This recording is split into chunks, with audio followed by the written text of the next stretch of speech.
executive director. And here he is. Brett, how can I say hello to you? Thank you 1,000 times for coming on the show tonight. Well, I appreciate the opportunity. Oh, absolutely. I mean, we talked a little bit earlier when we did the test call, and I just have to say, that I can tell you're very passionate about helping the kids and doing what you can for the organization, and really appreciating that this is Emmanuel Stewart's, legacy that's on the line, that's being displayed, that's being represented. So please tell us a little bit about how you ended up getting involved with this organization in Detroit.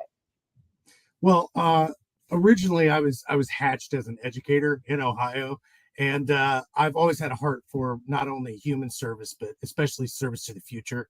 I don't think there's many more worthwhile pursuits than investing our time and efforts in the future. And with youth, it's so pivotal at this point in their development to follow the lead of somebody like Emmanuel Stewart, who reached out into the community and into the streets and offered open doorways and support for these young men and women to pursue not only their athletic prowess, but their academic and social, emotional, and community give back. So I was afforded the opportunity to join this organization and help to rebuild some of the program structure and really, establish ourselves in our community in Metro Detroit as the go-to youth development program and community support mechanism by Jeff Stiers, who is our founder. He's a professional fighter, former professional fighter. He's a very successful businessman and one of the products of our area in Norwayne, which is in Westland and Wayne, Michigan. And Jeff offered me the opportunity to step in and continue to build the expansion of Emmanuel's vision that he had been working on. And I jumped at the chance. It's fantastic to see these youth ages 8 to 18, and we're expanding our program to serve youth 19 to 25. Another pivotal point where, yes, you're an adult, but you still need guidance and support and things like that. So I love it. Every single day is an adventure, and it's an opportunity to make a long-lasting change for the better. Yes, absolutely. And that's amazing that you guys are going to be able to expand the age group to up to 25, because that is still like, you're still kind of learning how to be an adult, right? Adulting.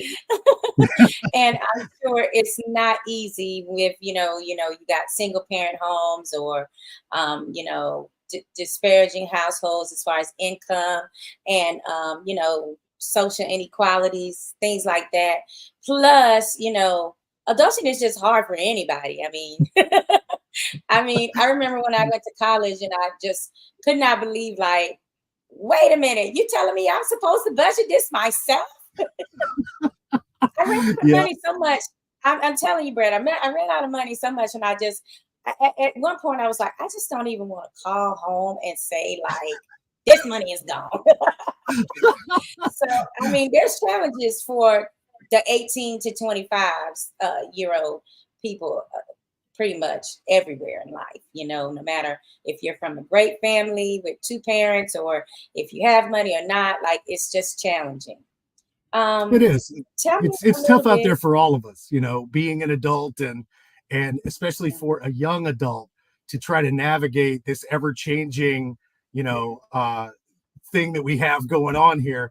And for them to have just stepped into adulthood and for us to be able to afford them guest speakers and mentors and interview experience and some structured coursework that they can do off site, so that they're more prepared to either take that first job role and get that first apartment and do the first lease of a car and things like that. Oh um boy. Yeah.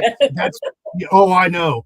I mean, early on I signed some bad ones, and I shouldn't have done that, but that's what we're hoping to avoid, cautionary tales for these young people in their step out into adulting. Absolutely. I mean, I that's what I'm trying to tell you is like there was a lot of mistakes made in that time period.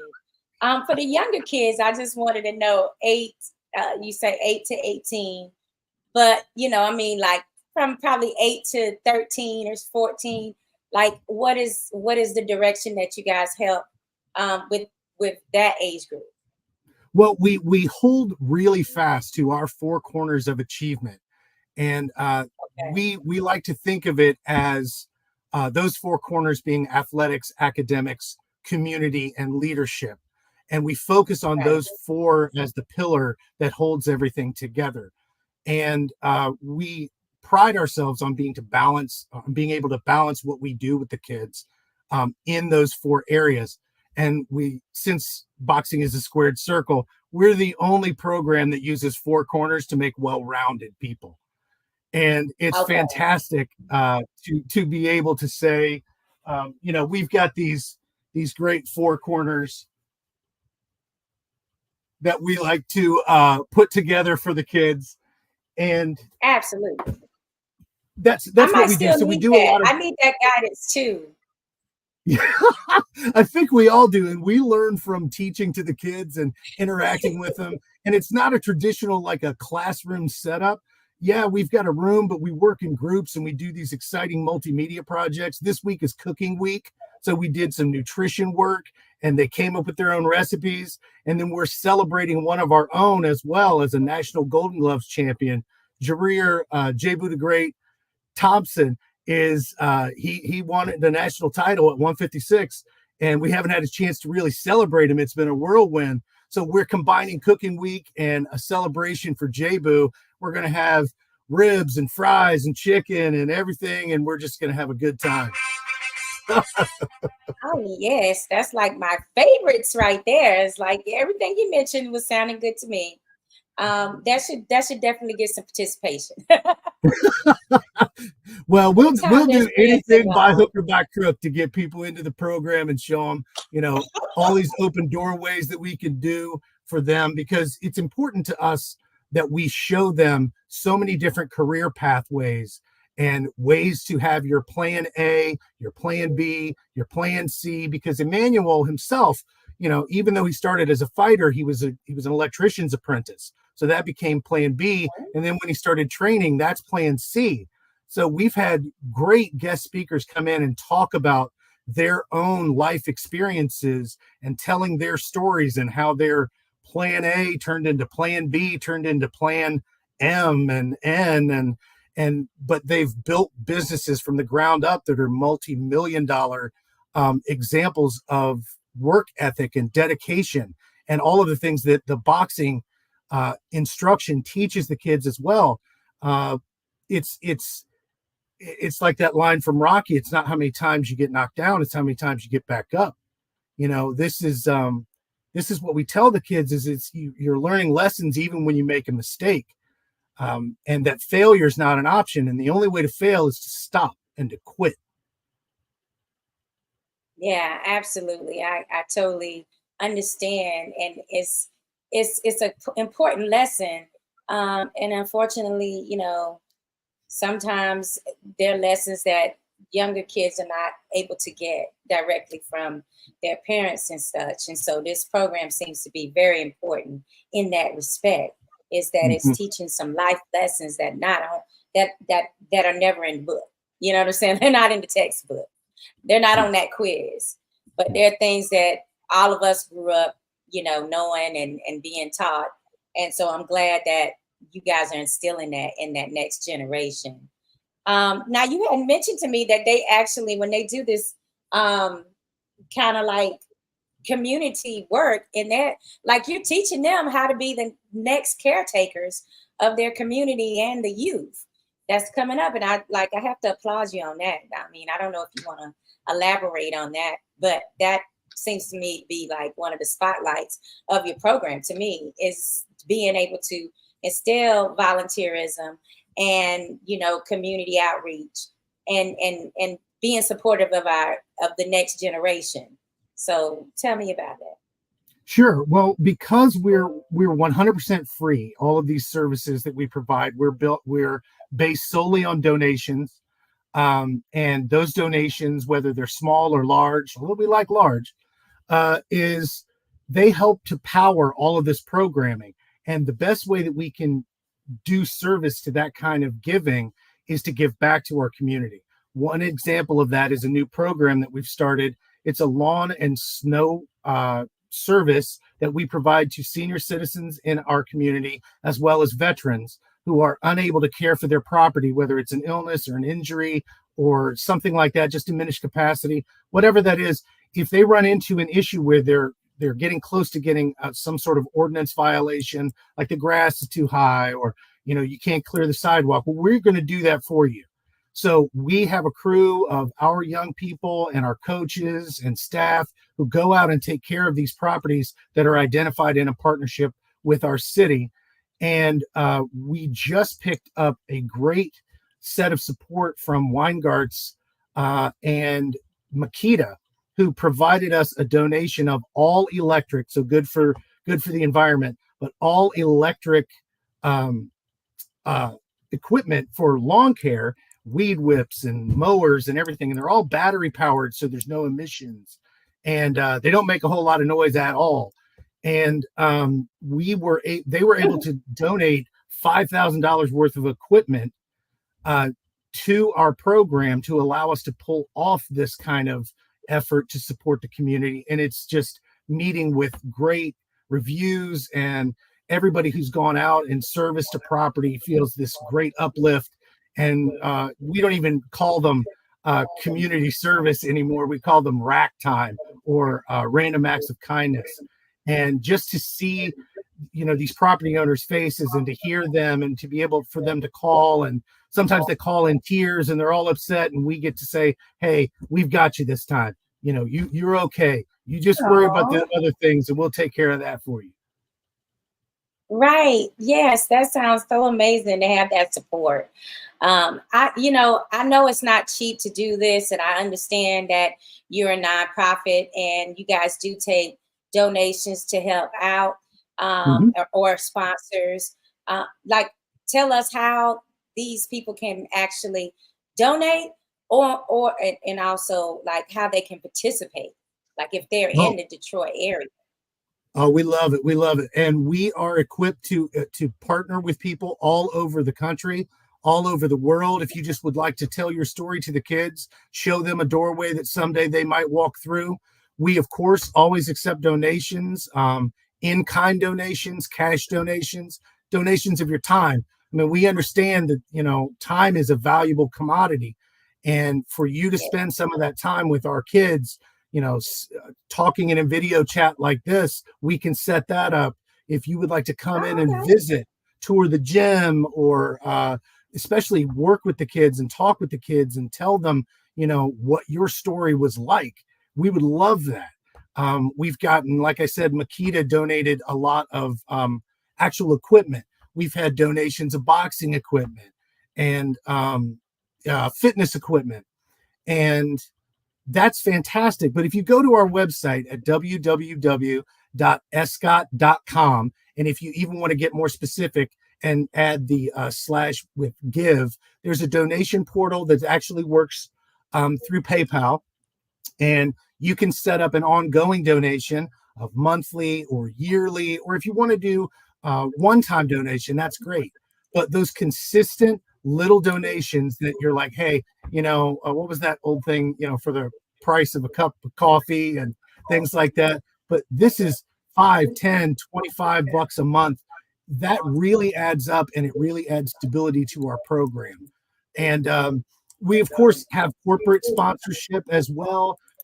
We've got great partners like the University of Michigan Health Program, Michigan State University's 4-H program. We've got super partnerships. I'm a 4-H kid. I was talking to your friend Chuck. Yeah, we were just talking about that today. That I'm a 4-H and Girl Scout. They were just shooting off model rockets at 4-H tonight. So it was we've got Absolutely. we believe that to best serve our youth, our community, everybody, is we don't build walls, we build bridges. So the more partnership, even if you think, oh, what I do, or what my company does, or what my group does, I don't think it fits. We'll make it fit. We want our kids to experience anything and everything that will light a spark in them that propels them forward to whatever their great future is to be. That's awesome. I love that. And guys, if you can donate, that is the www.ESCOT, which is the initials for Emmanuel Stewart, Champions of Tomorrow.com/give. Or just go to .com and you'll see the tab that says donate. You know what? I would love to talk to the kids because, you know, it's very funny that when you grow up sometimes and you're seen as different or you just never feel like you fit in, and the things that people pick on you about as a child in school, children are brutal. You know Oh, that, Brett. oh yes. Oh yes. Hell yeah. You gotta have some thick skin when they got you as a target all the time. And then those are the very attributes and things that help you in your adult life that a lot of people love then. So I mean, it's just a message of encouragement and to don't not try to fit in. Like, okay, I feel different. I know something is not the same as a lot of people. So let me just, go with that. Let me not try to like down myself in order to please other people. Hmm. Because for a long time, that's what I did. I was trying to just like, let me dim myself down so that people feel a little bit more, kids feel a little bit more comfortable around me. And maybe they Hmm. won't pick on me so much. That was my thinking back then. And it's Yeah. like, that's not what we should be doing. That's not what we should be teaching kids. And your parents always like, well, that's because they're jealous. Yeah, that's what you're saying. I don't know if that's actually true. I just know that we have to give kids some more coping mechanisms than just saying, "Don't worry about it." They're just jealous because that doesn't help you when you're getting on that school bus in the morning, or when you got to walk to class, or wherever you're getting bullied. That's right. That's right. And we try to instill all the time is that strength that you have inside. We feed that all the time. We do journaling, we do mental health activities, we talk about how to accept a loss as well as a win, how to do those things that set you apart and don't hide your light under a bushel. You stand out, be yourself, don't be Yeah. afraid to take a stand. It's fantastic to watch the growth in, even I've been there a year and change now, and to see the change in some of the youth who I saw at the very beginning, and they were so closed up, and now they're opened up and they walk with their head high, and they're just proud to be who they are. And that's what we need out there, is people who aren't afraid to take a stand for when things are right. Yeah, exactly. I mean, you can't be afraid to stand up for, because my thing was always like, okay, I'm supposed to have this friend, supposed to have this girlfriend, like they're supposed to be, and they stand right there and allow people to like pick on you and not say a word because they're too scared that they'll be the next one that's picked on, you know. Hmm. So Yeah. I mean, I remember those days. So shout out to all the haters and all the bullies of North Carolina. I remember you, but in a pleasant way because you taught me to be tough and you taught me to take criticism. Or when people are saying things that's not true about you and they say them, and then all I do is laugh now. Like it's like, yeah, whatever. Yep, So yep. it's That all great. that best, Let's that kids. that best revenge being a life well lived. To stand out and Right. just be able to say to somebody, "Hey, I remember all the nonsense that you used to throw at me, and now it's just off my shoulders. I don't even. It's so funny to me now. And I'm so glad to hear you Yeah, say that. yes, it's like there comes that day when you just laugh at the foolishness and how many times you've heard it, and you just like very funny. Next. I want them to know that that day is coming. And also getting back to boxing, it don't help. Like if you got some bullies, you don't advocate knowing to using the boxing, but you can always defend yourself. There's a confidence in knowing that, you know, hey, you can say what you want to say, but we don't touch me because I do go to boxing every day at Crunk Gym. So Yeah, yeah. No, that doesn't hurt the confidence at all. To go, yeah, no, no, no. I'm not worried about it because every day I go in here and I work out and I get fit and I make myself a better me and I can mix it up anytime you want to tussle. That's and again, we don't advocate it as a first chance for conflict management, but it's not. It doesn't hurt to know it's there. So yeah, it's a great thing for your frenemies to know it's there. Like they're like, they yeah, go to yeah, they go to boxing training. Don't go there. You know, yep, yep. can't hear it. Can't hear it. All right. So, is there anything else you wanted to talk about? We talked about your four attributes that you like to teach the kids. Mhm. Um, let's see. We had also talked about where you could go to donate. Let's see what else I had on the list. Oh, you were telling me about the training team. Yes, I wanted to know about who actually comes in. I know you said We like the head trainer. Who's the head trainer again? I'm sorry. Our head trainer is Erskine Duck Wade, and Okay. Duck is just a blessing to our program and the community, the youth. He's just a fantastic person, and we have such a great crew of coaches. Uh, Terry, Jerome, Derek, Devin, Milt McCrory is one of our coaches, and he's fantastic with the kids. Whoa. And we Heavy get hitters. great tips and tricks from Jonathan Banks, and Bronco McCart's in the house every once in a while. Jeff, our Nice. founder, he comes in and he Jeff. gives his Mhm. undefeated professional career, his tutelage from that. And I don't know if there's a better crew of youth coaches that I'm aware of, but I'm biased. So I feel that, but it's also a great training team, for all the youngsters that are doing the tournaments, the national tournaments, the sugar birds, all those things that come around. I mean, yeah, you got a great base, for newbies to learn the game. Well, not a game, but to learn boxing. I oh always yeah. have to correct myself when I say game because I know boxing ain't the game. Oh yeah, I learned that fast. Is once you cross into where the ring sits in our gym, we don't play boxing. Okay, you cannot play it at all. So I just wanted to say that I admire the work that you do. I know it's not easy. Nonprofits are, very rigorous, very demanding. They take up so much of your time, some time from your family as well. And then you're always, when that fiscal year starts again and you got that financial, where is this key coming from this time, Yeah. it's very challenging. I mean, I really got to give you your hats off, Brett, for being able to do that and be so excited and enthusiastic about what you're doing to help the kids. Oh well, thank you so much. And for everyone out there who's considering a donation, understand that what that goes to is to put food on the table. It goes to fund, getting exciting field trips. It helps to transport our amateur team, the Kronk amateur boxing team. We do field trips and experiences, and we, try to help increase their technology.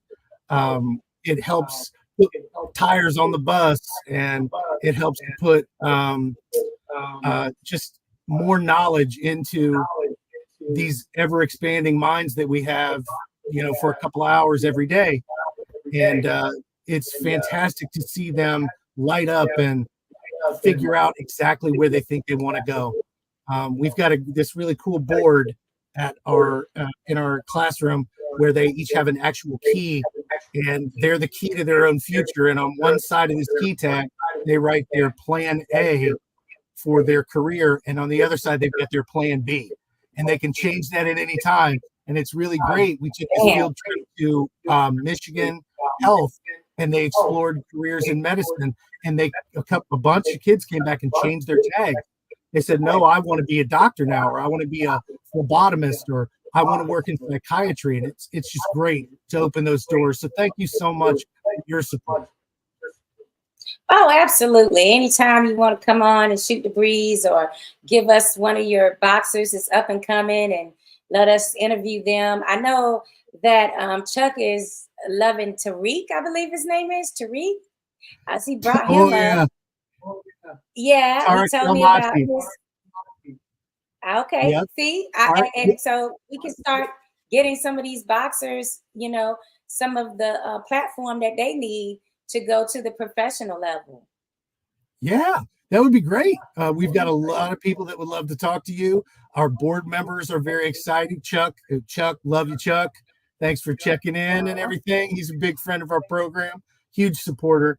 The board member that he's mentioning is Tarek Salmachi, who is on The Contender, and has this great story. Oh, okay. Who he met Muhammad Ali, and then went home and got a call from Ali the next day, and it sort of sparked his career. And we've got pictures of it up in the gym. And anytime anybody wants to contact me and maybe take a walkthrough of the gym, it's like a living museum where we go to do work. So That's a nice way to describe it, Brett. That is nice how you describe that. I mean, that's like wow. I mean, and I know Emmanuel's like, kind of, I don't know if people believe in spirits or not, but I do. I know his energy sometimes checks in and it's like happy with what he's seeing you guys do with the community's youth for sure. Well, we do our Let's best see. to We live up also to that got example. yeah. Um, Sherman Henson, he also says that he had a young lady that came to him. He's a trainer, and he came. I guess he was saying that they came to him because of they were having problems at school with bullying and things like that. So, Yeah. I mean, hey, that's a great way, Sherman, to be able to teach her some skills, man. Hopefully, she won't have to use them, but it's nice to have them. Yeah, absolutely. And it's a great We're talking about philosophy women to, in general. We should be able to have them. yep. We're actually working on a Women's Empowerment Day with one of our very great board members, Engum Sue, and we're going to put together a whole day of a VIP experience, including technology safety, financial safety, physical safety, and really empowering women. So that's in the planning stages right now, and it's going to be something else. So maybe you'd like to swing by. I would love to swing by. I mean, I've never been to Detroit, actually. Oh, well, then you got to come on down. Okay, well, come on up. Right. Okay.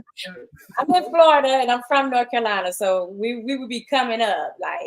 But I would enjoy that. I would love to see your facility as well, and the next generation and of Crunk the gym as well. Yeah, Sometimes we run into Sugar Hill. We run into Sugar Hill at some of the events that we attend when we're covering things, and he's always fun. Like he has a great personality.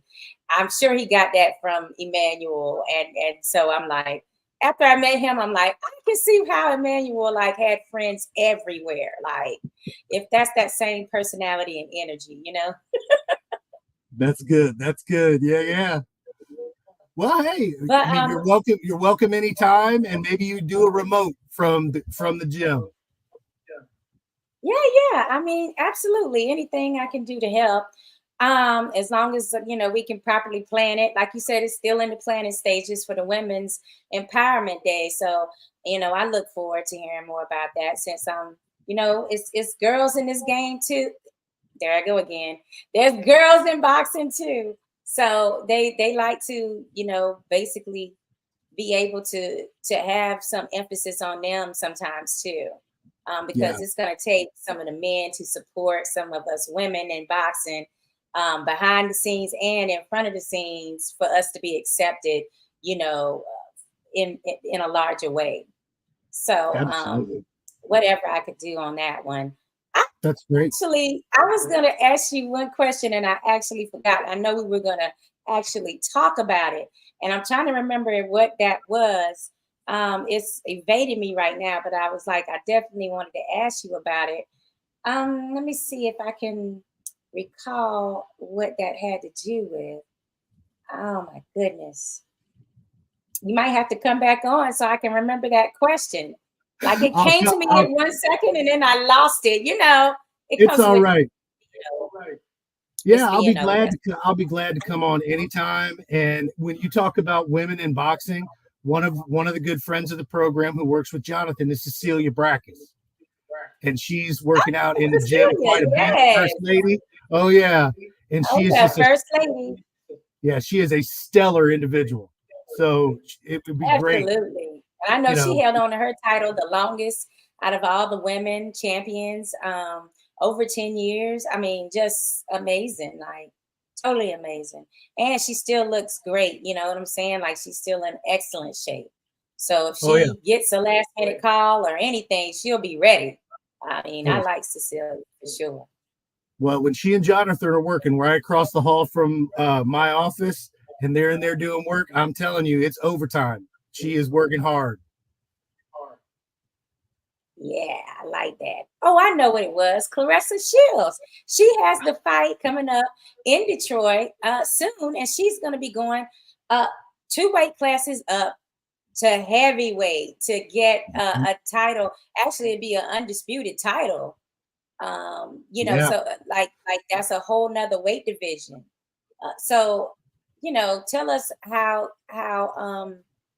just your youth being able to see women in that particular high status, like making it to the pinnacle of female boxing and boxing in general. She's a top name with men and women, so tell us about it, what it means to actually have that professional bout and have more boxing coming back to Detroit.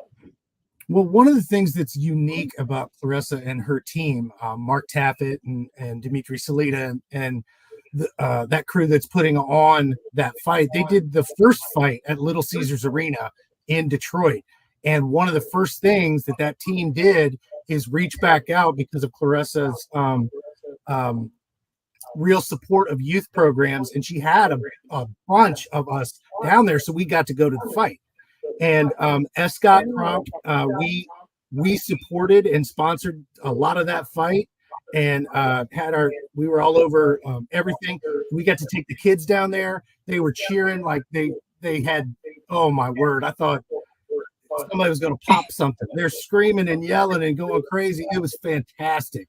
And to have that kind of representation, especially with the move, this new resurgence of boxing in Detroit, it's just, you can feel the momentum shifting, and it's fantastic that it's happening not only for men but for women as well. And Clarissa is an ambassador for that, so it's good that she's not only challenging others, but she's challenging herself. An undisputed title is nothing to sneeze at, and to jump around in weight classes is not an easy thing to do. So, I'm excited to see the outcome of that one. Yeah, that's gonna be boss moves. If she wins or when she wins, it's gonna be boss moves. I mean, that's like four division undisputed champions, titles. Like that's insane. Like that's like who's gonna be that? Yeah, it's gonna be quite a while before somebody. Now, listen, I have a hard time losing 5 pounds, or I don't know how she can go up and down and weight, like, and we're talking big gaps, in the weights that she gets down to and goes back up to. Like, it's pretty damn cool that she can do that. Yeah, So, it's amazing. It's amazing. It's like De Niro used to do the movies. He'd gain 100, lose 100, things like that. That's crazy. yeah, like, how is this possible? I don't know. Like, tell me your secret. I'll bet you it But looks and she says sounds that a there's lot every like day hard there's work. like at least. Say that again. I said, I'll bet you her secret, and the secret of all of that looks and sounds a lot like hard work. Absolutely. And I heard her say recently that every day she does there's at least one thing that she really does not want to do, and she has to do it, So you got to have that mindset. Like, even though this is something I really don't care to do, I'm doing it. But Yep. her fight is Yeah. going to be July 27th. Yeah, we really try to instill that do what you need to do before you do what you want to do. Okay. I'm still learning now. I just still learning that one. All right, so Claressa Shields is back, and that's July 27th, guys, in Detroit, and it's going to be at the Little Caesars Arena again. So they're making that a hot spot again, huh? Yep. Okay, and she's going against Vanessa Jonas. So I mean, she's a bona fide two-weight division champion in herself. So I mean, this hopefully is going to be more of a clash than people realize, because I like competitive bouts. You know what I'm saying? Like, that's what's exciting about watching great matchups. And a lot of times they're not covering one of the females as much as they are someone like Claressa. So we never know exactly how good or bad an opponent is until we actually see them in there with her. So I'm just hoping that it's a great matchup too. Yeah. I'm really looking forward to it. You think you guys are going to get invited back this time?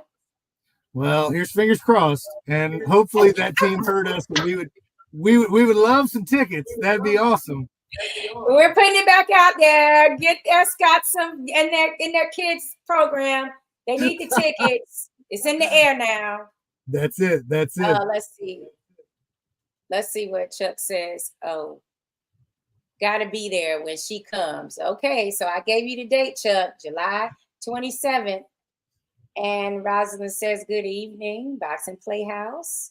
Oh, our sis. Oh, you're so sweet. Thank you so much, Rosalind. I appreciate your support. She's a female that actually supports other females. So I always appreciate that. All right, so I'm going to let you go because we've been on here long enough. I think that I have enjoyed this. It's one of the ones that is really, anytime someone has a nonprofit and they're helping kids, I do have a soft spot for that. So I think that this is one of the better interviews. And who doesn't like talking about Emmanuel Stewart and his legacy? What a cool guy, what an amazing career, and a great boxing ambassador. It's like when you're representing a sport the way that he did, and he did it spectacularly. So hats off to him. And thank you so much. Thanks so much, Brett, for your time and for the work that you do. Tell everybody I said, what's up from Florida. You got it. Thank you so much for your time. All right. Take care. All right. Bye-bye. Bye-bye. All right, guys. So that was Brett, and he came from ESCOT as the executive director of the Detroit program for kids, Emmanuel Stewart's Champions of Tomorrow. And if you can donate, please do. It's going to be www.escot.com/give. And he needs those donations. As you say, they have a bunch of different programs and things that they're trying to help support the kids with. So it's very important. That's www.escot.com/give. We thank you so much for being a part of this program tonight. Of course, you can sign up and subscribe for us as well at Boxing Playhouse on YouTube as well as IG. And here on Facebook is under Playhouse Entertainment. And we look forward to seeing you guys after some of these fights this weekend. And we got all the predictions ready for you in tomorrow's show. So we'll see you then. Thank you so much for your time. Good night. I'm very surgical, physical when I'm lyrical. So bat it down with medical, something critical. It's gonna take a miracle. Bright lights, but the spiritual written down like biblical. I finally reached the pinnacle. Yeah. Welcome to the house, the one they talking about. Word of mouth, the boxing playhouse, without a doubt.